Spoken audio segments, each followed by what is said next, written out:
What's going on, everyone? In today's video, I'm going to run through 5 important strategies for NHL DraftKings to help you improve your game and make some money. Just a reminder to our viewers, we have officially launched our website.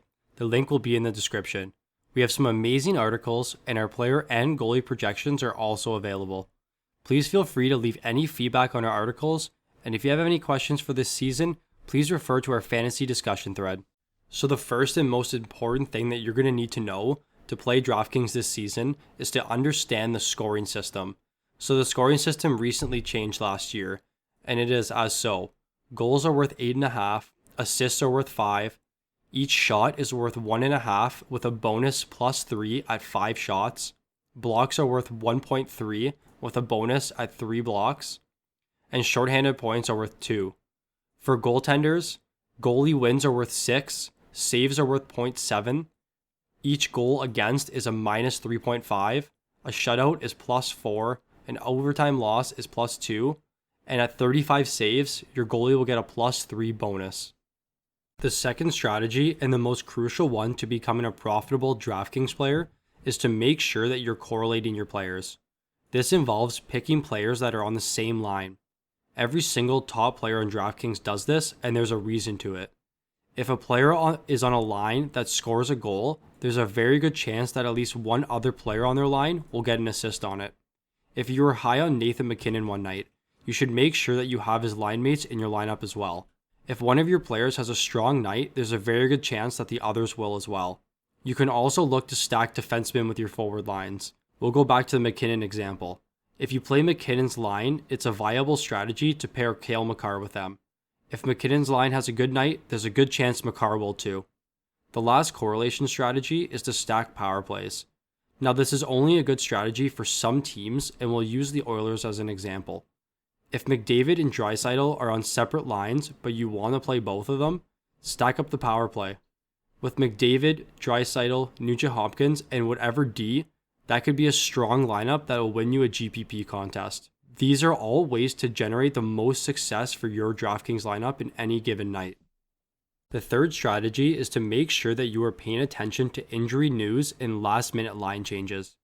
Some nights you will like a player, but his status may be questionable.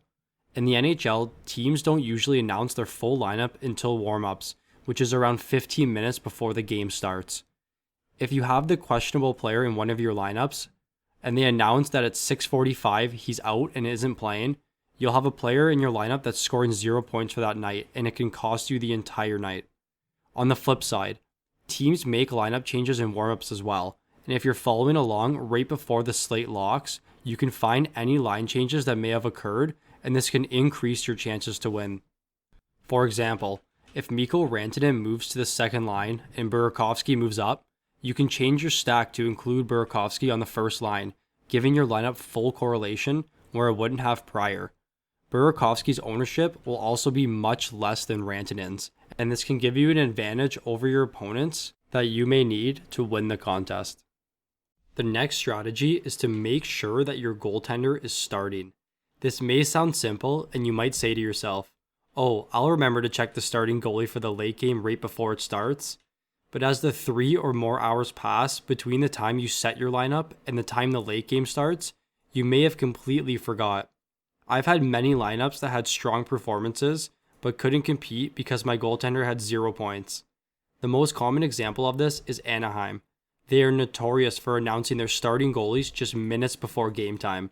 Anaheim typically plays the late game, and if you submit your lineups right before lock at 7 p.m. Eastern, you have to make sure that for the 10 p.m. game, your goalie is starting.